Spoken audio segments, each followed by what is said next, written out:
U ime Oca i Sina i Svetoga Duha, ja, Ban Bosanski Kulin, obećavam tebi, kneže Krvašu, i svim građanima Dubrovčanima, pravim vam prijateljem biti od sada i do vijeka, i pravcu držati sa vama, i pravo povjerenje dokle budem živ. I to biješe riječi Bana Kulina. I kako ljepše obilježiti ovaj dan 25. novembra, dana državnosti Bosne i Hercegovine, nego staviti sebe u ulogu tako jedne velike ličnosti. Najpametnije u početku jeste sljedeće uraditi, a to je naći ženu koja je jako dobro spava.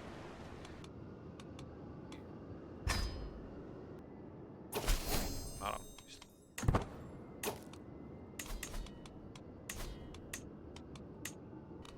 Kreiramo kraljevnu Bosnu. Potrebno su nam sljedeće stvari. Titula Donje Bosne, titula Zahodne. I da potpuno zadržimo Gornju, Donju Bosnu, Zahumlje. Trenutno trebaju Krajina, Pset, Zelengora, Zahumlje i Banani. Jedan od najboljih načina uz uzimanja Pseta i Krajine jeste pričekati da Mađarska zajedno sa Vatikanom napadnu Salahudina. Opa! Prije nego što napadnem Rašku, prvo moram imati dovoljno zlatnika za ovaj rat. Najgori scenarij u ovome jeste da Raška u međuvremenu postane vazal Bizantiji. Ne preostaje mi ništa drugo nego da objavim jedan rat svome susjedu. Bam. Okej. Velikih prednosti u ovom ratu jeste... Dobio sam sina, Milina. Vuk. Nice.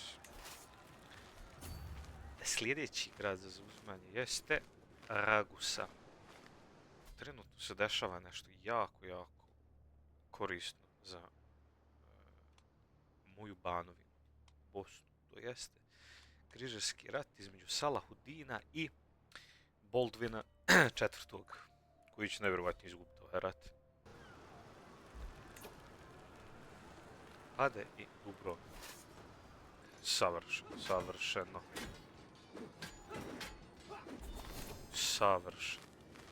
Još jedan divan sin. Ovoga ćemo nazvati Matej Ninoslav.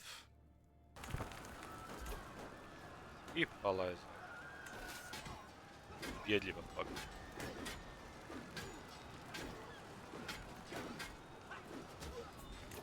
Ubjedljiva pobjeda.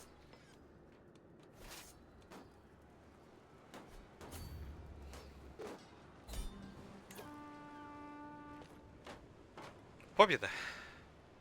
Ovo je jedan od najjednostavnijih dijelova, stvaranje ove kraljevine. Samim tim dobivamo sve ove divne prostore.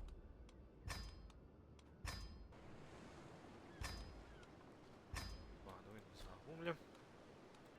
Sljedeći cilj jeste napasti Bizantiju, pošto ima manje vojske. Trenutno imam jednu jako dobru priliku da napadnem Bizantiju. Međutim, jedan veliki problem je što oni imaju sad trenutno jednog saveznika, a to je Francuska, što je jako loše. Pokušati se riješiti problema što se tiče Paganije. A i to ću. Brate, hajde. Onako sam se Raise all! Oj, Allah. O, sveti Bože, na nebu. I naravno, rat koji je izgubljen. Idemo loot. I još jedan sin. Nevjerovatno. Da Bog da ti žena poginula. Možda su mu se dove primile, ali protiv njega, a ne njegove žene. Svakako bilo prejako da neko od njih dvoje umre. Ništa od toga. Jes čovjek. Eto, na kraju ozdravi. Tvrtku. Fino im. Međutim, ne. Ivaniš. Ivaniš. Zašto ne? Ivaniš. Ti ćeš se zvat Ivaniš. A ne Hrana. Hrana zvuči jako loše. I glavni dio ove igre jeste, pogotovo kad kreneš sa jednim manjim, to je sa jednom manjom banovinom ili kraljevstvom, jeste čekanje i jednostavno da iskoristiš neku priliku da susjedni kralj ili car zaratuje s nekim većim i ozbiljnijim neprijateljem. Trenutno se to ne dešava ni sa Mađarskom, niti sa Bizantijom. Sada jedan jako bitan potez, da tako kažem, jeste da oženim svoga sina, prvog sina Stjepana. Naravno, tu bi bilo najbolje da nađem njega s jako dobrom vojskom. Trenutno to nudi Aragon, što je jako solidno. I dobro u tome je što on žele čak prihvatiti alijansu sa mnom. I ovo će mi donijeti veliki prestiž ni bodova. I naravno pristali su na to. To će biti sjajno. Sad bih čak mogao, i imam jednu jako dobru priliku da uradim to. Ovo ćemo odvući pažnju, međutim pričat ću malo da vidim kako će se odviti radnje. Među vremenu ja mogu vidjeti da naprijedim svoje gradove. Ovdje Mađarska ima problema s, ne znam, rat protiv tiranije. Izgleda baš da sam bio malo nesretan povodom ovoga, jer ovo više nije car. Imamo novog cara Bizantija, a to je Vasilijus Aleksijus III. Stric od ovoga. Moći njega napasti. I što je najbolje u tome svemu, on se trenutno bori protiv Salahudina za Anatoliju. Trenutno ima savezništvo sa Leopoldom V. Austrije i ne znam ko je ovo. Wow, sa nekim Arapom.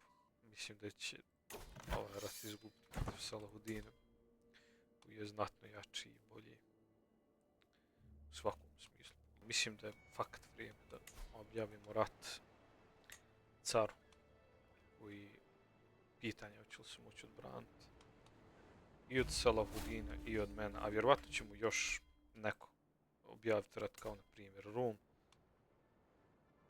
Ali ipak sumnjam da će Rum objaviti ikome rat. Ajmo, momci, napadajte. I evo ga, imamo već prvih problema sa Kugom, koja se zove srpska kuga. Nadam se da neće prijeći tako lako Drinu.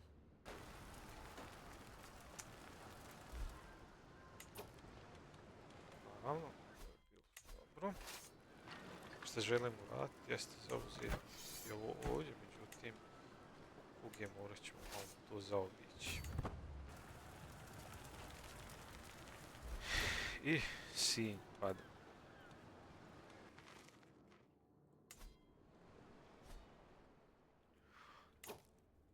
Nešto se sjajno desilo, sjajno se je nešto desilo, a to jeste da su se Mađarska i Hrvatska razdvojile. Ovo je nevjerovatno i ovo će mi tako dobro sjesti na ovo. I možda čak za par minuta ću postati kralj Bosne. Samo moram još ovaj rat pobijediti i mislim da će ovo jako brzo proći, jer ovo je nevjerovatno dobra prilika što sad pođem, a to je što se Mađarska i Hrvatska podijele na dvije kraljevine. Šta ću ja uraditi jeste napasti Mačvu. I ja stvarno ne znam kako se izgovara ovaj grad. Šerem, možda. Serem. Šerem, rećemo Šerem. Beograd je poslije toga, a zatim i Rudnik. Samo se nadam da kralj Hrvatske ne bude dovoljno naivan da pristane da bude vazal Svetog Rimskog carstva, jer to nikako neće biti u redu. Ovo je sjajno ispalo za nas. Sjajno. Znači, ne moram više imati problema sa Mađarskom kraljevinom, nego jednostavno samo sa kraljevinom Hrvatskom.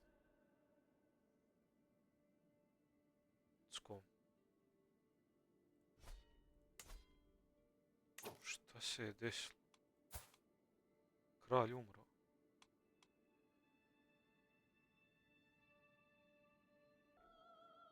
Aj ne.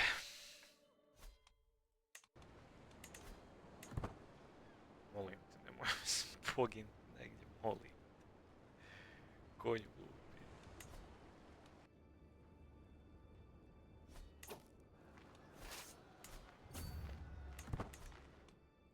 Kralj i dalje je živ i zdrav. Ne toliko, ali živ je. A mi ga ogledam.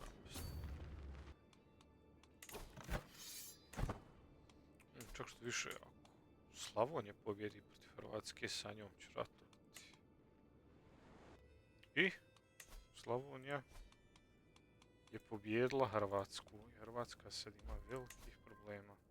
Mislim, samim tim ja imam velikih problema, jer ako Slavonija postane dio Mađarske, opet će se morat protiv Mađarske. What the hell? Consumption. Sin umire.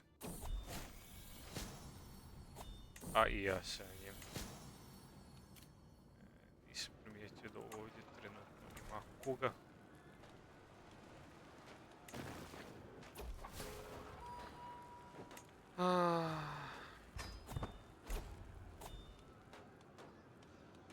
Ne velja.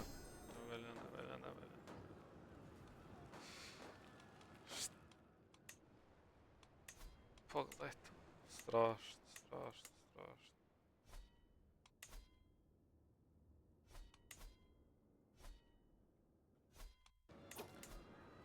Samim tim mogu smo zauzeti. Ovdje će Hrvatska izgubiti rat. Sjajno. Samim tim se i Zadar cijepio od Hrvatske i ne postoji više Hrvatska. I konačno pobjeda nad Bizantijom. Nevjerovatno. Ovo je drugi put, jer prvi put mi je Ban, nažalost, podlegao zbog posljedica mađarske kuge.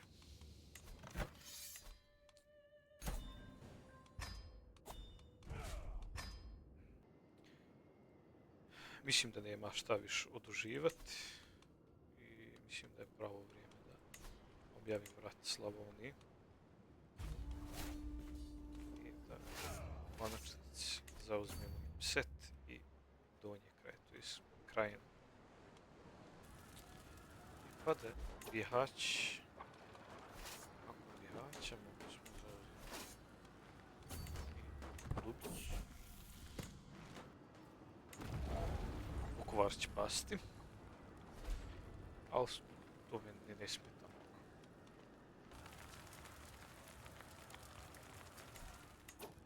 Sjajno. Stvarno mi ga nikako nije žao, stvar.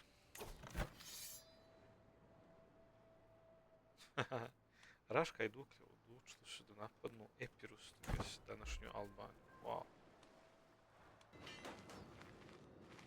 Da izađemo kao pobjednici u ovoj borbi.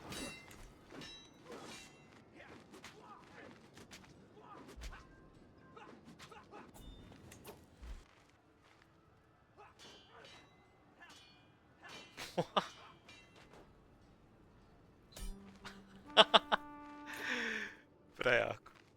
I, naravno, pobjeda protiv Slavonije. Sjajno. Nevjerovatno.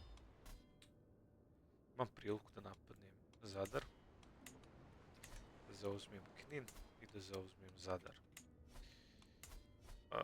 To bih mogao sad uraditi. Međutim, prije nego što napadnem Knin i Zadar, kao što je to uradio faktički kralj Tvrtko nakon što se krunisao kraljem Bosne i Srbije.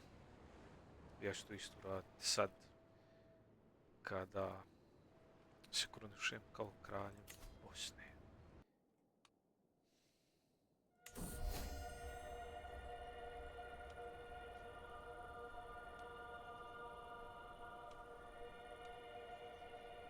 Ovo isto priliku da osnijem.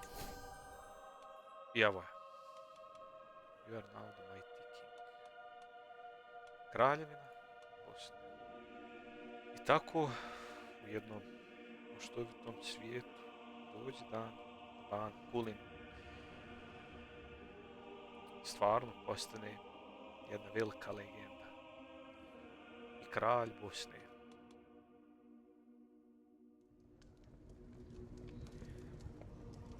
I bješe legenda o pravednom Banu, Banu dobrome, Kulinu Banu. Bošnjani dobri ga voliše, a susjedi ga poštovaše. Crkvi bosanskoj vjeran bješe i protiv popa rimskog na bedem doma stadoše. Rašku pokoriše i Ragusu osvojiše. Dubrovčanima i povelju zapisaše i mir dobrom čovjeku sklopiše. Cara se Bizante ne bojaše, pa čak i njega, starog Aleksiosa, poraziše. Ni slavonske vojske Bana ne zaustaviše, pa se Pset i Dubica u Bosni nađuše.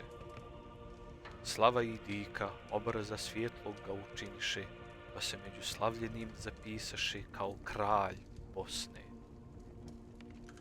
Narod to sve vidje i u slavi njegovoj zavikaše, dobrijeh dana Kulina Bana. I već tad kralja Bosne.